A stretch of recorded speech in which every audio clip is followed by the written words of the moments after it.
आकट देशा कणखर देशा दगडांच्या देशा प्रणाम घ्यावा माझा हा श्री महाराष्ट्र देशा. अशाच सह्याद्रीतल्या एका गिरिदुर्गाच्या भ्रमंतीसाठी म्हणून आज आपण निघालो आहोत. वितंडागड उर्फ तिकोना हा आपण माझ्या मागे बघू शकता. याचा इतिहास जाणून घेण्यासाठी आणि त्याच्याबद्दल माहिती घेण्यासाठी आपण निघालो आहोत. जेवढा कुठे गेला तू आला का बरं आता.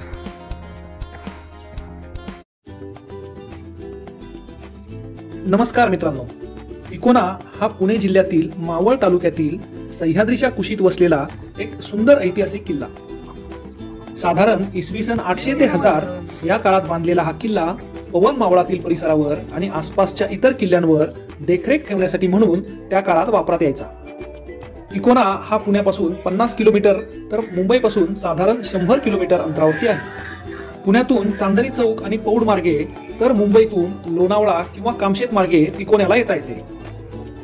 आणि या प्रवासात आपल्याला हिरवीगार भातशेती, ओढे, नद्या, सह्याद्रीच्या पर्वतरांगा, पवना धरणाचे जलाशय हे सर्व अनुभवता येते.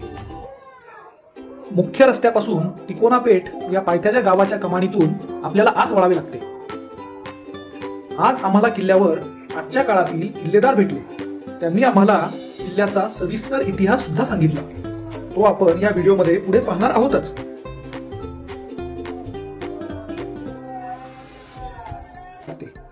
अगदी शेवटपर्यंत आपल्याला ही वाट गडावर घेऊन जाते.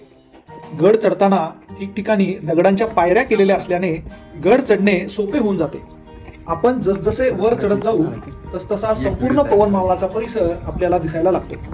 कशाला गड चढत असताना बरेचसे लहान मावळे आम्हाला गड खाली उतरताना दिसले. ते मग असं झाडत ना.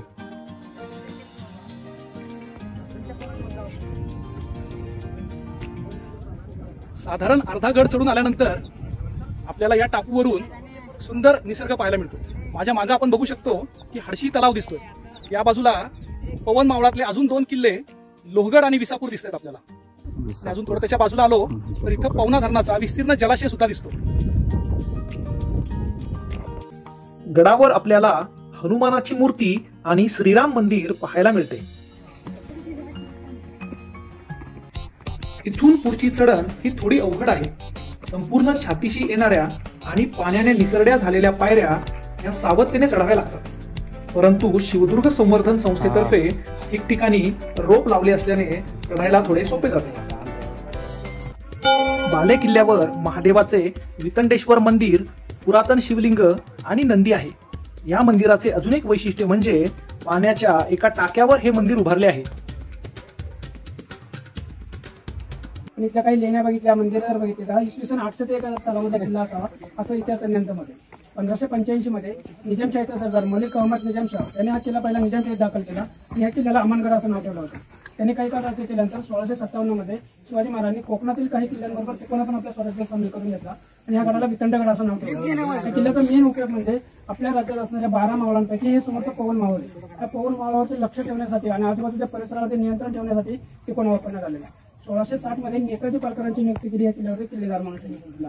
तिकोन्याचं एक विशेष म्हणजे जर वातावरण स्वच्छ असेल तर तिकोन्यावर आपल्याला 7 किल्ले दिसतात. 7 किल्ले समोर लोहगड, विसापूर आहे. किल्ल्याच्या मागच्या साईडला कुंभ आणि मोरगिरी आणि अजूनही वातावरण स्वच्छ असेल तर या साईडला आपल्याला राजगड, तोरणा, सिंहगड आणि पुरंदर असे 7 किल्ले दिसतात.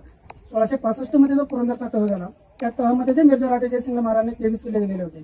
त्या 23 किल्ल्यांमध्ये तिकोना सुद्धा तह मोडल्यानंतर ते किल्ले आपल्याकडे राहून गेले.